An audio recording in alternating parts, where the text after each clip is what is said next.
If you find a stray dog, you can't drop it off at the Austin Animal Center. For months, the shelter has been restricting intake with the exception of emergencies. KXAN's Grace Reeder investigates why the shelter is still at capacity despite taking in fewer animals.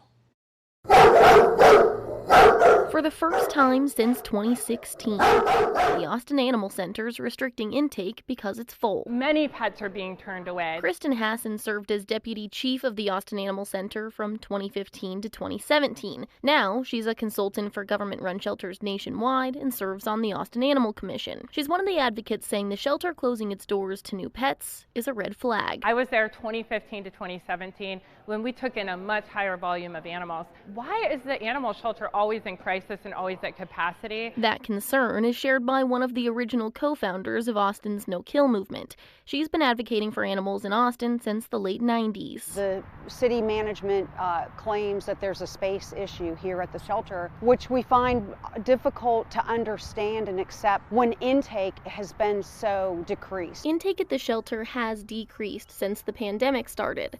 Data shows in 2019, AAC took in more than 18,000 animals. In 2022, that number dropped to less than 12,000.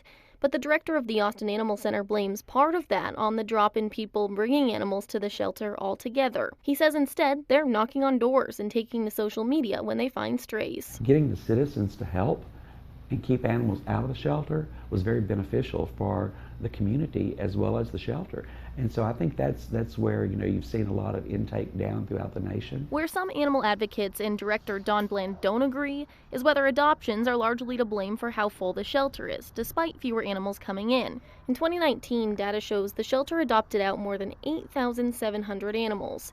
It was just over 7,000 in 2022. But Bland says those numbers need background too. I think locally some of the reasons that we see our adoptions being less are, a lot of it's housing issues. If there's a lot of restrictions on weight, and I can't have a dog that's over 20 pounds, over 30 pounds. Well, that eliminates a lot of animals. And what we have mostly in shelters is medium to large breed dogs. While Bland says cat adoptions have gone up, dog adoptions have gone down disproportionately, and the data does back that up.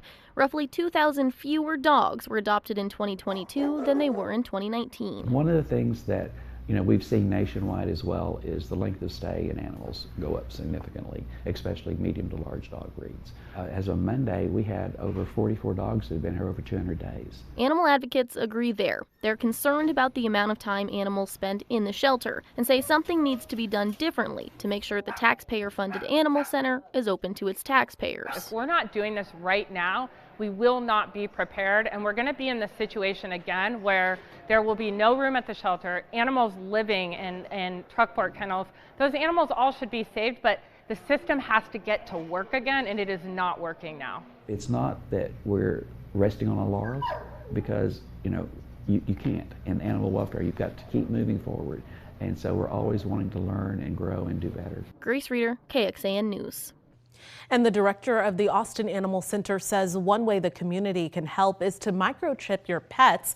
You can get that done anytime at AAC, and it helps them return pets home faster instead of taking up space at shelters.